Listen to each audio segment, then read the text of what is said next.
Deputy CM Keshav Prasad Maurya ji हमारे साथ बातचीत के लिए मौजूद हैं। कल बजट आया लेकिन विपक्ष जो है वो पूरी तरह से सरकार पे हमलावर रहा। चाहे अखिलेश यादव रहे हों, मायावती रही हों या राहुल गांधी, सब ने बजट का पुरजोर विरोध किया और कहा बजट में आम आदमी के लिए कुछ नहीं है। सर, आम आदमी के लिए कुछ नहीं बताया, 10 साल में कुछ नहीं दिया तो अब क्या देंगे? मायावती ने कहा 130 करोड़ लोगों को ठगा गया। राहुल गांधी कह रहे हैं कि 140 जो है 40% लोगों के पास आधे से ज़्यादा पैसा है। इस तरह की बातें निकल कर सामने आई। देखिए, हमें न तो श्री राहुल गांधी जी की चिंता है और न श्री अखिलेश यादव जी की चिंता है, न बहन मायावती जी की चिंता है।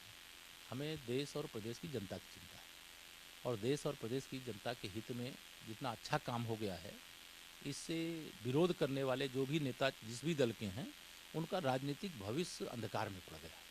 तो अब उनके पास जब मुद्दा में ही विहीन लोग हैं, तो ऐसे विषय निकाल करके लाएंगे जैसे लगता है कि देश में 60 साल तक शासन कांग्रेस ने नहीं, भारतीय जनता पार्टी ने किया हो।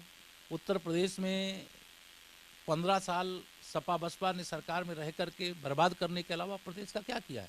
जब से भारतीय जनता पार्टी की सरकार आई है, सुकून की ज़िंदगी लोग जी रहे हैं, जीवन में परिवर्तन आ रहा है, खुशहाली आ रही है, हर घर नल से शुद्ध जल पहुंच जाए, इनको कैसे समझ में आएगा? जिन गरीब के घर में अंधकार था वहाँ भी प्रकाश उजाला जाए, इनको कैसे पसंद आएगा?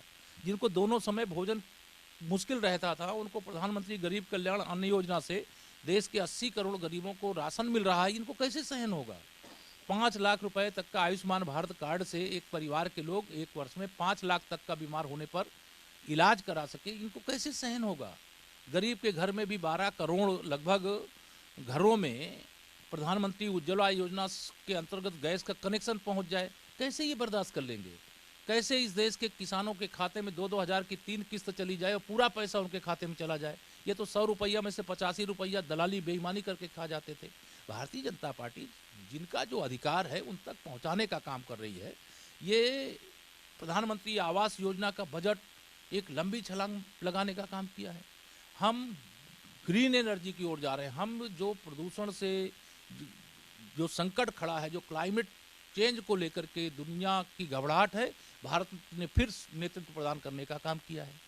जिनको बजट का अध्ययन नहीं है, समझ नहीं है, और गरीब किसान मजदूर महिलाओं की चिंता नहीं है, आगड़े हों, पिछड़े हों, अनुसूचित वर्ग के हों, अनुसूचित जनजाति वर्ग के हों, उनके बारे में कभी न सोचा न कुछ किया। उनको सबसे बड़ी चिंता ये है कि जिनका वोट हम झूठ बोल करके उनको भाजपा के विरुद्ध भड़का करके प्राप्त करते थे, अगर उनके जीवन में भारतीय जनता पार्टी खुशहाली लाने का काम कर रही है, तो उनको लगता है हमारा वोट बैंक तो भाजपा के साथ जा रहा है, मोदी जी के साथ जा रहा है, कमल का फूल की बटन सब लोग दबा रहे हैं। ये मेन चिंता है, और बजट तो स्वतंत्र भारत के इतिहास का सबसे शानदार है। अखिलेश यादव खुद को शूद्र मान रहे हैं सर, और आज बोर्ड लगा हुआ है वहाँ समाजवादी पार्टी कार्यालय के बाहर कि नारियों को अधम बताया गया है, अधम से भी अधम बताया गया है। इस तरह की बातें हैं और ये समाज में चर्चा की जा रही है। स्वामी प्रसाद मौर्य ने भी ट्वीट किया है कि जैसे इंडियन और डॉग को एक मिलाते थे अंग्रेज़, वैसे ही जो है तुलसीदास जी की रामायण में जो है वो महिलाओं का अपमान किया गया है कुछ चौपाइयों में। देखिए, समाजवादी पार्टी के गुंडों से, अपराधियों से, दंगाइयों से, माफियाओं से यह पूरा प्रदेश, उसमें जिस शब्द का ये प्रयोग कर रहे हैं, उस शब्द का प्रयोग करने से पहले जिनके साथ यह शब्द वह जोड़ करके अपने नाम के आगे लगा रहे हैं, वह नकल करते हैं। लेकिन नकल करना माननीय प्रधानमंत्री श्री नरेंद्र मोदी जी ने कह दिया, हर घर में तिरंगा लगने का आह्वान कर दिया, देश के हर घर में तिरंगा लग गया। मोदी जी का अपमान करने के लिए कांग्रेसियों ने कहा कि चौकीदार चोर है, तो उन्होंने कहा हाँ मैं चौकीदार हूँ। और देश की जनता जानती है कि माननीय प्रधानमंत्री नरेंद्र मोदी जी न खाऊंगा न खाने दूंगा, और जो खाए हैं उसको भी वसूल लूँगा। इसके कारण से ये सब घबराए हुए हैं। ये समाजवादी पार्टी के गुंडों पर लगाम लगावें। सरकार तो लगा ही रही है, पुलिस उनको सुधार करने का काम कर ही रही है। इनके या अपने नाम के पहले शूद्र लिख देने से इनके गुंडे नियंत्रण में आ जाएंगे।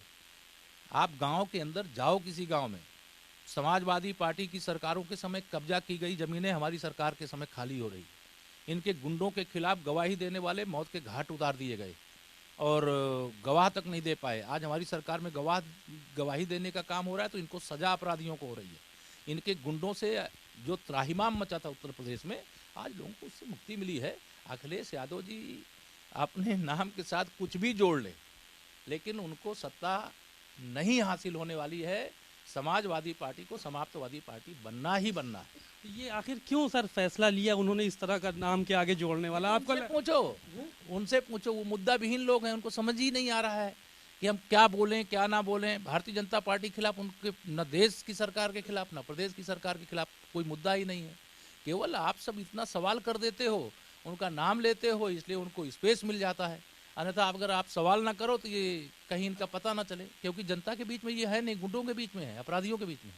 बातचीत के लिए शुक्रिया। आपने सुना डिप्टी सीएम केशव प्रसाद मौर्य जी को।